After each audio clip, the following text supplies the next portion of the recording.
नमस्कार, this is again C Nitin Kanwar. Sir last हमने YouTube के अंदर डिस्कस किया था कैसे स्मॉल सीए फर्म से सर एलिजिबिलिटी क्राइटेरिया छीना जा रहा है कि भैया आप बैंक ब्रांच ऑडिट नहीं कर पाएंगे। अब क्वेश्चन उठता है, मेरे को बहुत लोगों ने क्वेश्चन किया, नितिन भाई एंड ऑफ द डे अगर बैंक ब्रांच ऑडिट अगर हमें बचाना है, जो पहले कभी 90% तक होता था, तो उसको बचाने के लिए रिप्रेजेंटेशन में क्या क्या होना चाहिए, और अगर आगे हेम अफेयर्स में जाएंगे तो आप कैसी रिप्रेजेंटेशन बनाएंगे। और मैं इसलिए बना रहा हूं, ये जरूरी नहीं है कि one should wait for me to come to hem affairs. Sir आने वाले टाइम पे भी, आज की टाइम पे भी जो हमारा जो लीडर्स है वो इस पे काम कर सकते हैं। सर प्लीज अप्रिशिएट कीजिएगा, पहले जब बैंक ऑडिट स्टार्ट हुए तो उन्होंने 90% कवरेज की बात करी। 90 के बाद 80, 80 के बाद 70, 70 50 आ गए। और आपको याद होगा जब 90% थी तब वहां पे ये भी लिखा हुआ था, दोज ब्रांचेस जो कभी भी ऑडिट नहीं होती है, कम से कम 4 साल में एक बार ऑडिट होना उसका कंपलसरी है। तो इसका मतलब हर एक ब्रांच कभी ना कभी ऑडिट जरूर होती थी। और अब क्या हो गया भैया, अगर अब आज की डेट में अगर आप नॉर्म्स देखें, आरबीआई के नॉर्म्स, तो आरबीआई ने पूरी ऑटोनॉमी दे दी है। भैया आपकी मर्जी है, आप कितनी कवरेज करना चाहते हैं, कितनी कवरेज नहीं करना चाहते। आपको लगता है किस ब्रांच का ऑडिट कराना है, किस तरह का ऑडिट कराना, कोई परसेंटेज नहीं।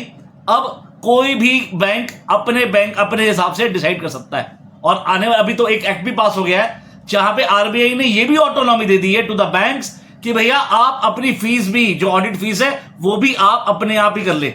मेरा क्वेश्चन है, विद द रिप्रेजेंटेशन ऑफ हमारे लीडर्स की रिप्रेजेंटेशन कहां है यहां पे। अब कुछ उठता है रिप्रेजेंटेशन में क्या बनना चाहिए।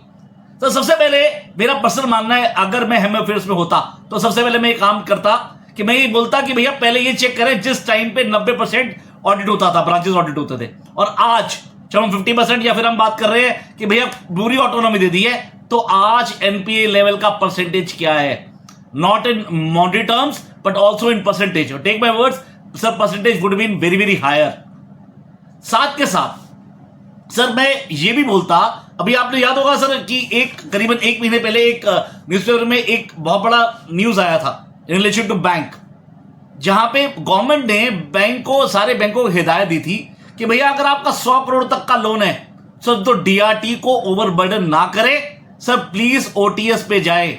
100 करोड़ से ऊपर के लोन को ही आप डीआरटी में मैनेज करें। तो व्हाट आई वांट टू से, सर 100 करोड़ का लोन अगर हेयर कट लगना है, 20 करोड़ का हो जाए, 30 का हो जाए, 40 का हो जाए, 50 का हो जाए, 70 का हो जाए, वहां पे तो कोई दिक्कत नहीं है बैंक को, पर ऑडिट कराने में दिक्कत है। ये मेरे को थोड़ी सी बात अतिशक्ति लगती है कि भैया, और हमारा जो ऑडिटर क्या करता है, वो प्रिवेंटिव काम करता है, वो करेक्टिव काम करता है, तो उसमें दिक्कत है।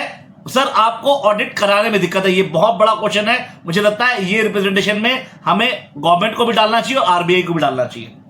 Further there could be a possibility, जैसे मान लीजिए अब आज की डेट में ऑटोनॉमी हो गई, उन्होंने बोला भैया चलो इतनी परसेंटेज कराएंगे। सर क्या गारंटी है कि भैया एक लोन को दूसरे लोन की जगह ब्रांच में ट्रांसफर नहीं किया जाएगा जहां पे ऑडिट नहीं हो रहा।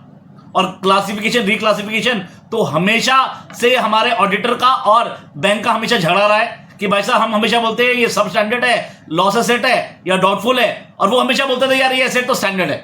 हमेशा उन्होंने कोशिश करी है कि ये दिखाने की भैया ये एसेट स्टैंडर्ड है, और जबकि हमने हमेशा लड़ाई करी है हम ऑडिटर्स ने कि भैया ये एसेट सब स्टैंडर्ड है as per the norms which has been given by the RBI. ये हमेशा हमारा आपस में ऑडिटर और ऑडिटी का आर्गुमेंट हमेशा रहा है। तो मेरा क्वेश्चन ये है, उसका क्या होगा, उस क्लासिफिकेशन का क्या होगा। हैविंग सेड दैट, सर अब बैंकों ने ये बोलना शुरू कर दिया कि भैया हमने तो लोन हब बना दिए हैं। अब लोन हब बना दिए हैं तो ऐसे केस में हमें कम ब्रांचेस की ऑडिट करने की कोशिश किया है। पर मेरा क्वेश्चन ये है कि सब कुछ क्या एडवांस बेस होता है? सर कई तो नॉन फंड बेस्ड एक्टिविटी भी होती है, बीजी, जैसे बैंक गारंटी आप जब इशू करते हैं। और नीरव मोदी वाला केस सबको याद है, नीरव मोदी केस के अंदर फंड बेस वाला झगड़ा नहीं था, नॉन फंड बेस वाला झगड़ा था। जो दिक्कत आई नॉन फंड बेस की एक्टिविटी में यहां दिक्कत आई सर, जहां पे 11,000 करोड़ रुपए की सर एक पर्टिकुलर बैंक को नुकसान हो गया था। फर्दर जब हम बात करते हैं, जब हम सीसी लिमिट की बात करते हैं या ओडी लिमिट की बात करते हैं, वो अपने आप में सर अगर मैं कहूं, अगर जो चार्टर्ड अकाउंटेंट वो समझते हैं they are hidden NPS. Why it is so? Sir जो सीसी और ओडी लिमिट की बात करते हैं तो आप नॉर्मली किसकी बात करते हैं? यू ऑलवेज टॉक अबाउट, वो बोलते हैं भैया इंटरेस्ट तो सर्व हो रहा है, पर क्या सिर्फ इंटरेस्ट सर्व होना काम है? सर डीपी लिमिट, जब स्टॉक की लिमिट करते हैं कि डीपी लिमिट सही निकल रही, तो पॉसिबिलिटी है सर आपकी सीसी लिमिट तो चल रही है पर डीपी लिमिट ही खत्म हो गई, तो ऐसे केस में सर कहीं ना कहीं वो एनपीए बन जाएगा। तो इस तरह के बहुत सारे इश्यूज आते हैं जो मुझे लगता है एक सर जो ऑडिटर है, स्टैट्यूटरी ऑडिटर है, इंडिपेंडेंटली काम कर सकता है। अब काफी लोग ये बोलेंगे भैया ऐसा भी हो गया, क्या बात कर रहे हो आप, तो हमारे केस के अंदर तो बैंक ने बोल दिया है कि जो LFAR है, LFAR अब जिस बैंक का, जिस ब्रांच का ऑडिट नहीं हो रहा होगा वो कॉन्करेंट ऑडिटर कर लेगा। और प्लीज अप्रिशिएट, वो कॉन्करेंट ऑडिटर कौन है? अगेन सर कहीं तो बैंक के वो पुराने मुलाजिम है, जो एम्प्लॉई है, एक्स एम्प्लॉइज है, वो काम कर रहे हैं, या फिर मेरा क्वेश्चन ये है सर जो इंटरनल ऑडिटर है उसमें इंडिपेंडेंस का इश्यू है या नहीं है। और मैं अगेन बोल रहा हूं, काइंडली अप्रिशिएट, LFAR में दो पार्ट बहुत इंपॉर्टेंट है। पहला एक फैक्ट बेस कि भैया आज आपकी कैश रिटेंशन पॉलिसी कितनी है, वो फैक्ट बेस्ड है, वो कोई भी दे सकता है, चाहे वो इंटरनल ऑडिटर हो चाहे आपका स्टैट्यूटरी ऑडिटर हो। तो मेरा क्वेश्चन ये है, व्हाट अबाउट सर आपका क्लासिफिकेशन ऑफ एसेट्स? मान लीजिए कि भैया एसेट क्लासिफिकेशन सही है या गलत है, इस पर रिपोर्टिंग क्या एक internal auditor being not independent, क्योंकि वो क्या वो दे सकता है, क्या उस पर रिलाई अपॉन किया सकता है? विंडो ड्रेसिंग, इस तरह की इश्यूज जो बात होती है, तो क्या उस पर रिलाई अपॉन किया सकता है on internal auditor? To me answer is no. अगर ऐसा नहीं होता तो सर स्टैट्यूटरी ऑडिटर की कोई अहमियत नहीं होती। स्टैट्यूटरी ऑडिटर की अहमियत क्यों है? Because it always opines independently. तो प्लीज अप्रिशिएट कीजिएगा सर, कहीं ऐसा ना हो सर जैसे हमारे हाथ से स्टॉक ऑडिट, रेवेन्यू ऑडिट और आपके concurrent audit, internal audit bank के सर निकल गए थे। जब आपको याद होगा सर 2015 में एक सर्कुलर आया था जहां पे उन्होंने सर एक ICWI की रिप्रेजेंटेशन पे सर CMA को भी इन्होंने सर कल को उस अपॉर्चुनिटी के लिए सर पार्ट विद बना दिया था कि भैया आप भी कर सकते हो। अब आज की डेट में कॉस्ट अकाउंटेंट फर्म भी काम कर सकती है। तो सेम वे अगर ये रिप्रेजेंटेशन प्रॉपर नहीं गई, या फिर अगर हमने सही तरीके से गवर्नमेंट को नहीं चेताया कि सर ऑडिट आपकी नीड है, ऑडिट बैंक की नीड है, और ऑडिट में प्लीज अप्रिशिएट कीजिएगा, ये बात ध्यान रखने वाली है कि सर ये पैसा सर गवर्नमेंट का है, ये पैसा पब्लिक का है, बैंक का अपना पैसा नहीं है। अगर बैंक का अपना पैसा हो तो वो उसकी मर्जी है, वो ऑडिट कराए ना कराए, पर अगर बैंक का जो बैंक में पैसा है वो पब्लिक फाइनेंस है, वो गवर्नमेंट फाइनेंस है, तो वहां पे ऑडिट होना कंपलसरी है, third party audit, that to be independent. तो वो एक CA के अलावा कोई नहीं कर सकता। तो अगर इस तरह की रिप्रेजेंटेशन हमारी नहीं गई, अब क्वेश्चन उठता है आपने RBI को रिप्रेजेंटेशन भेजी तो क्या हुआ, कुछ नहीं हुआ तो क्या होगा? भैया आपको 742 CA ढूंढने हैं। वो 742 CA कौन है? वो सारे CA जो किसी ना किसी MP की रिटर्न भरते हैं या किसी ना किसी MP का काम देखते हैं। Sir send the representation from that particular chart accountant to that particular MP। वो MP को प्लीज रिक्वेस्ट करे, sir please ask questions in the parliament. और दो मूवमेंट ये लोग क्वेश्चन उठाना शुरू करेंगे, सर कहीं ना कहीं सर गवर्नमेंट जागेगी, RBI जागेगी, और RBI के जागने के बाद सर कहीं ना कहीं ये ऑडिट वापसी आ जाएंगे।